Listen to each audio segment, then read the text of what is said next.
నమస్కారం ఈటీవీ 360కి స్వాగతం. ముందుగా ప్రధానాంశాలు. విద్య, వైద్యం, వ్యవసాయ రంగాల్లో మైక్రోసాఫ్ట్ సహకారం.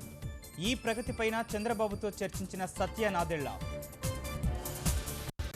ఆక్వా, ఫార్మా, పర్యాటకం రంగాల్లో జపాన్ తోడ్పాటు. టోయోమో రాష్ట్రంతో ప్రభుత్వం అవగాహన. రాష్ట్ర ఎన్నికల సంఘం ఏర్పాటుపై ప్రభుత్వం కసరత్తు. ఇప్పటికే గవర్నర్కు నివేదించామని హైకోర్టుకు వివరణ.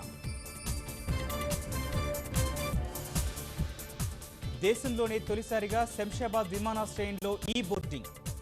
మెరుగైన సేవలు అందించడమే లక్ష్యమన్న అశోక్ గజపతిరాజు. వార్షిక ఆదాయం 10 లక్షలు దాటితే గ్యాస్ రాయితీ రద్దు. జనవరి 1 నుంచి అమలు చేయడానికి కేంద్రం సన్నద్ధం. డీడీసీఏ వ్యవహారంలో ఎవరికీ క్లీన్ చిట్ ఇవ్వలేదన్న కేజ్రీవాల్. కేంద్ర దర్యాప్తు సంస్థతో విచారణకు కీర్తి ఆజాద్ డిమాండ్. నెహ్రూ, సోనియాపై కాంగ్రెస్ పత్రిక దర్శన్ తీవ్ర విమర్శలు. తప్పును సరిదిద్దేందుకు హస్తం నేతల తంటాలు. 5వ గిన్నిస్ రికార్డుల్లోకి తాపేశ్వరం భక్తాంజనేయ స్వీట్స్. విశాఖ గణపతికి సమర్పించిన 8,369 కేజీల లడ్డూతో ఘనత.